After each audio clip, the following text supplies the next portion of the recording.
saudara kandung, ya, baik itu satu ayah satu ibu maupun satu ayah saja maupun satu ibu saja, sama dalam Islam itu saudara. Haram bagi saya menikahi wanita seperti itu. Istri saya punya adik perempuan namanya ipar. Nah, rupanya saya naksir juga sama adiknya itu, saya nikahin, tak boleh. Bismillahirrahmanirrahim. Inna hadzal Qur'ana yahdi lillati hiya aqwam.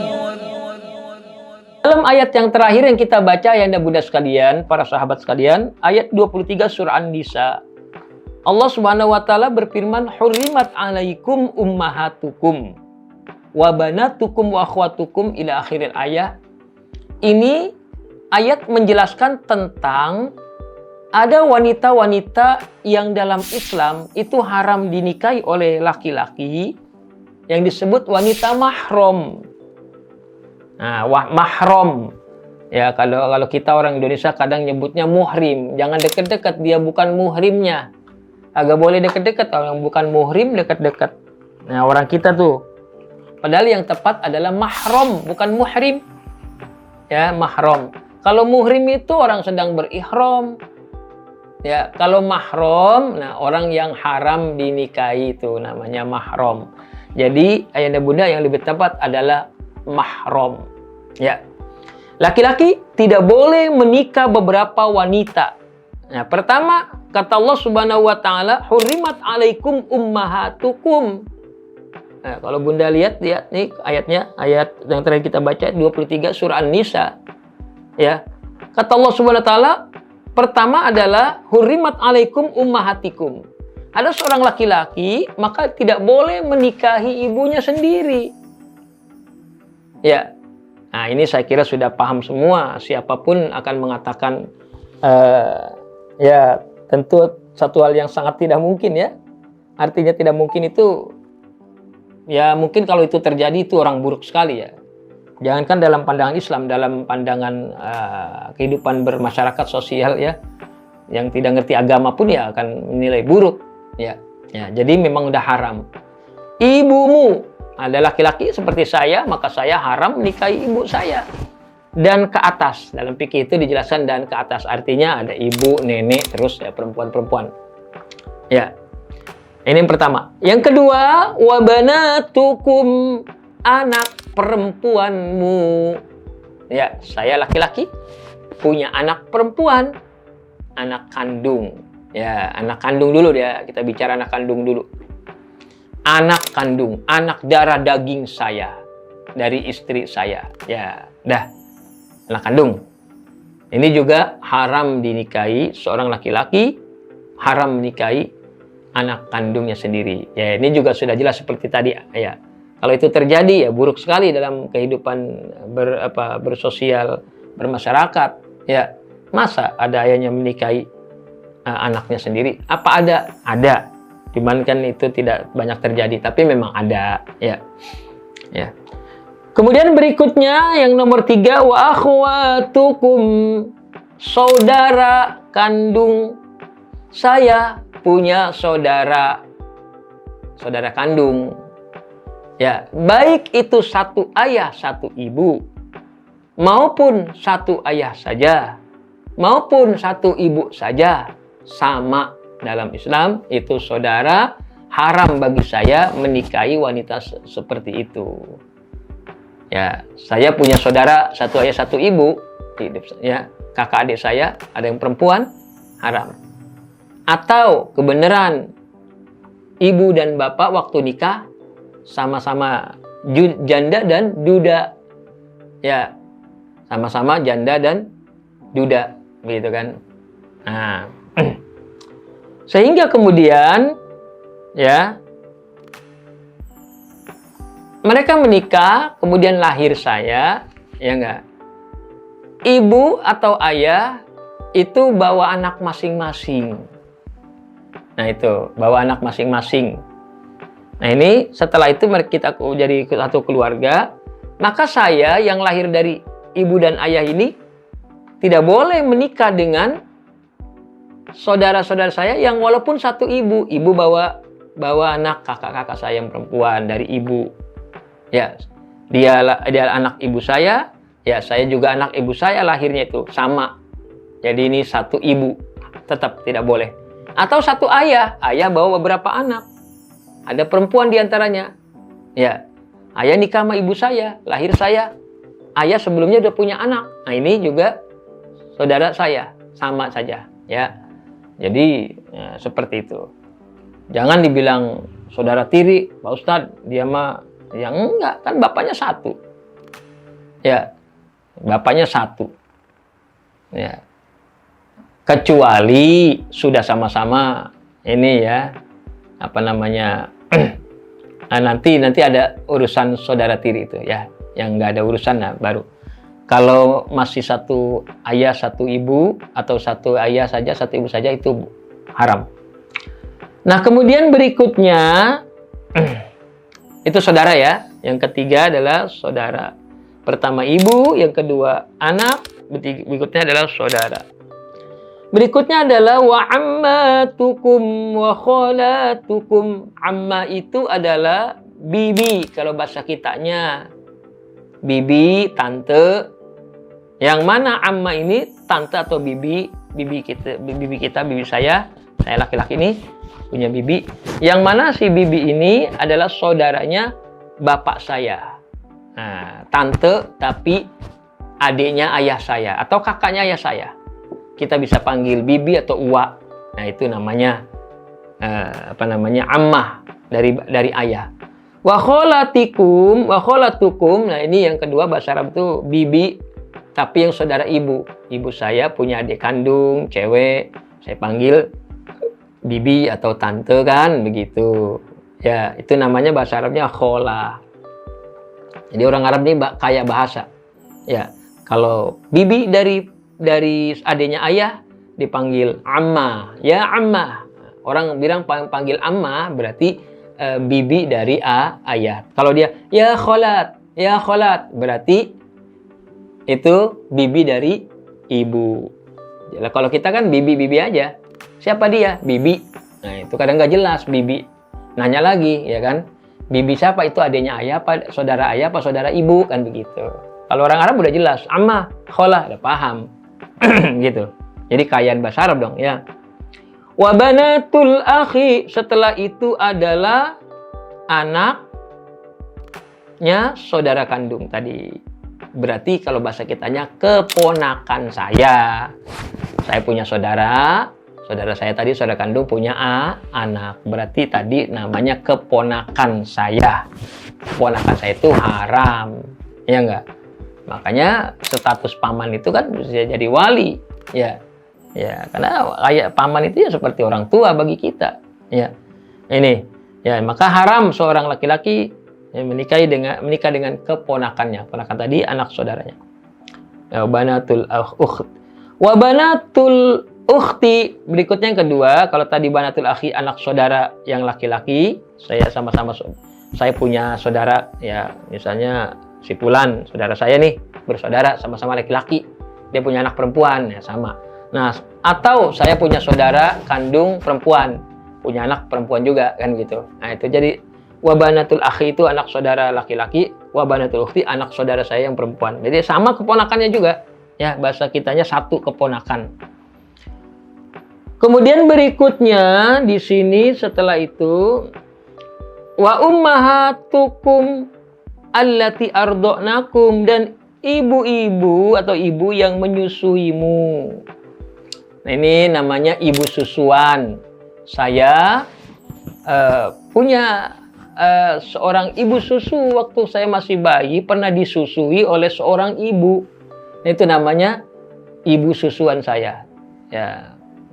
Kenapa ada hukumnya? Karena memang di Arab itu udah jadi tradisi ya. Maka Rasulullah SAW ketika lahir itu kan dalam beberapa bulan itu sudah diberikan kepada Halimatus Sa'diyah untuk disusui. Ya, dibawalah ke kampungnya kan begitu. Namanya Ibu Halimah Sa'diyah. Ya, pernah sebelumnya pada Suwaibah Al-Aslamiyah. Nah, itu kan. Nah, namun yang lama di Halimah Sa'diyah ini, ya, di satu kampung. Jadi biasa itu tradisi menyusui anak orang. Itu udah jadi tradisi. Nabi Muhammad pernah nyusu pada seorang ibu bernama Halimatus Sa'diyah. Begitu. Kalau saya pernah menyusu ke seorang ibu, maka haram bagi saya menikah dengan ibu saya itu. Misalnya begitu saya udah besar, ya udah dewasa, melihat ibu saya waktu saya masih bayi itu nyusu itu masih cakep, masih saya naksir, nggak boleh. Ya, karena saya pernah nete di ya sama dia gitu ya. Nah, kemudian berikutnya wa ummahatukumul wa akhwatukum minar radha'ah. Ya. Saudara sesusuan. Kalau tadi ibu susuan saya, berikutnya adalah saudara sesusuan. Itu juga haram bagi saya menikahi. Si ibu itu punya anak perempuan. Kalau tadi Nabi Muhammad, Ibu Halimah punya anak perempuan, maka Nabi Muhammad nggak boleh nikah sama anak Ibu Halimah tadi. Ya, saya pernah nyusu sama seorang perempuan. Jadi si ibu itu punya anak perempuan. Nah, saya juga nggak boleh nikah sama dia karena pernah nyusu bareng sama satu ibu. Itu namanya saudara sesusuan. Atau anak orang lain, cuman pas bener bareng disusuin sama si ibu itu. Ya, misalnya anak seorang keluarga juga, ya saya nete sama ibu itu, dia juga nete sama ibu itu. Itu sama juga tuh. Sama satu susuan juga. Saudara satu susuan. Pernah nete bareng di seorang ibu. Ya, begitu ya. Dah. Berikutnya wa ummahatu nisaikum. Nah, wa ummahatu nisaikum. Nah, berikutnya adalah ibu dari perempuanmu, artinya istri bagi saya kan, ini kan hitobnya bagi laki-laki. Ibu dari istrimu. Nah, berarti mertua. Seorang laki-laki nggak boleh menikah dengan mertuanya. Ya, ibu dari istrimu. Ya, wa ummahatu nisaikum. Ini ya. Jadi ibu wa ummahatu nisaikum itu artinya ibu daripada istrimu, yaitu mertua. Berikutnya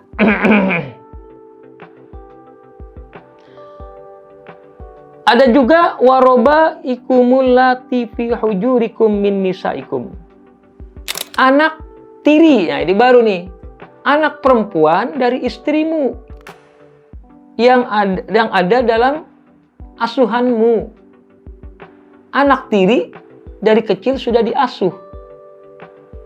Ya, saya menikah seorang janda misalnya, dia bawa bayi, anak bayi umur ya misalnya 2 tahun atau 2 tahun lah ya sebut. Ya, saya sayangi dia. Betulan perempuan. Begitu ya.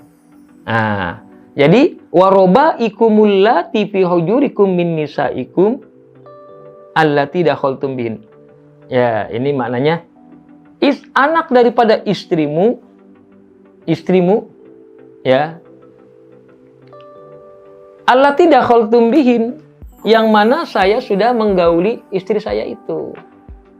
Si laki-laki ini misalnya saya ya, sudah menggauli si istri saya itu. Istri saya punya anak. Nah, gitu. Maka haram selamanya menjadi anak karena ibunya sudah saya nikahi dan juga sudah saya gauli sebagaimana suami istri. Tapi ya, kalau tadi kan jelas tuh, saya ngasuh dari kecil, umur 3 tahun, itu pastilah ibunya udah hidup bersama. Ya. Tapi kalau kejadiannya, saya menikah dengan seorang wanita janda, punya anak perawan. Nah, kan begitu. Nah, bagaimana hukumnya kalau seandainya saya sudah menggauli istri saya itu, ya, seperti biasa, hubungan rumah tangga, maka kemudian anaknya ini menjadi haram bagi saya selamanya. Ya. Nah, kemudian ayatnya fa ilam takunu dakhaltum bihin fala junaha alaikum. Kecuali kamu belum dakhaltum, belum menggauli istrimu itu. Ya, sebutlah kejadiannya begini. Tadi ya, menikah dengan seorang janda, tahu-tahu banyak bawa anak perawan, baru tahu setelah nikah. Nah, rupanya laki-laki tadi ya saya mulu nih. Jadi saya akhirnya lebih naksir kepada anaknya begitu. Ya, lebih naksir kepada anaknya ini. Kalau ibunya belum digauli, udah saya nikahi tapi belum malam pertama begitu, belum digauli. Nah, kemudian tahulah saya kalau dia punya anak perawan yang cakep. Saya ternyata naksirnya lebih kepada anaknya itu. Boleh ibunya dicerai, maka saya boleh nikah dengan itu kalau mau. Kalau mau begitu. Halal. Karena ibunya belum diapa-apain. Kan begitu bedanya ya. Kan kita lagi bahas tadi, kalau ibunya sudah malam pertama, sudah digauli, maka haram. Tapi kalau ibunya belum digauli, boleh. Bolehnya yaitu caranya ibunya diceraikan, ya enggak? Baru nikah lagi dengan anaknya itu. Itu maknanya fa'ilam takun dakhaltum bin fala junaha alaikum, tidak dosa bagimu. Ya, kalau tadi ibunya belum diapa-apain, maka tidak dosa bagimu. Ya, tidak bisa menikahimu. Dan diharamkan bagimu istri anak kandungmu. Ya, alladzi min aslabikum. Berarti apa? Menantu. Berikutnya adalah menantu. Saya punya anak laki-laki, kemudian punya istri. Ya. Saya punya anak laki-laki, kemudian punya istri. Namanya menantu saya, menantu perempuan saya. Haram. Ya. Karena selamanya jadi menantu. Min aslabikum, ya. Nah, kemudian berikutnya adalah wa antajma'u bainal ukhtaini illa ma qad salaf. Yang terakhir, mengumpulkan dua saudara dalam satu pernikahan, ya, dalam satu waktu. Begini, saya punya istri saya punya adik perempuan, namanya ipar. Nah, rupanya saya naksir juga sama adiknya itu. Saya nikahin, nggak boleh. Kenapa? Karena saya masih jadi istri daripada kakaknya. Begitu, paham ya Bu ya?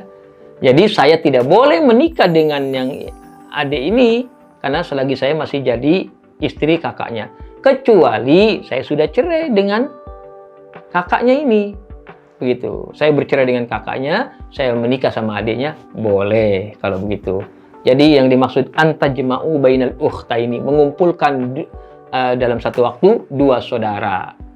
Nah, ini ya. Wa antajma'u bainal ukhtaini. Nah, itu. Ya. Nah, dalam usul fikih kajiannya juga berlanjut, tidak sampai di sini. Termasuk bibi dari istri itu. Ya. Bibi, saudara kandungnya, tidak hanya saudara kandung tapi bibinya juga. Bibi dari istri saya. Kalau tadi kan saudaranya istri saya, kalau sekarang bibinya, ya, apalagi uaknya gitu. Yang hubungannya dekat dengan dia. Itu ya. Baik. Illa ma qad salaf, kecuali masa lalu yang dulu pernah. Innallaha kana ghafurur rahima. Illa ma qad salaf itu maknanya di zaman jahiliyah yang begini ini biasa terjadi. Maka ada hukum begini. Ini diharamkan, ini tidak, kan begitu ya. Nah, di zaman jahiliyah itu terjadi. Kecuali yang sudah terjadi ya sudahlah gitu, orang Islam itu ya. Yang sudah ya sudah. Ya. Illa ma qad salaf itu kan terjadi pada zaman jahiliyah. Nah, dari tiga jenis wanita yang diharamkan nikah ini ada berarti dibagi menjadi tiga sebab. Pertama, karena satu darah, ya, yang tadi ibu, anak, bibi, ya enggak, satu darah tuh, saudara kandung. Ibu, anak, bibi, saudara kandung, kemudian anak saudara, ponakan, 5, ya, yang satu darah.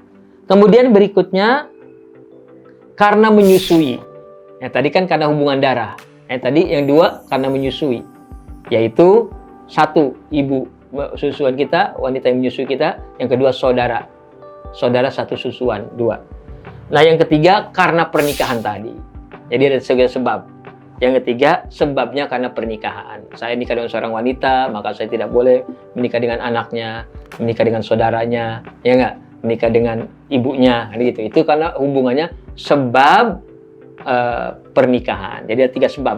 1, hubungan darah, karena menyusui, karena sebab pernikahan. 3 itu. Dari ayat 23 ini kita bisa dapat jawaban tentang wanita-wanita mahram.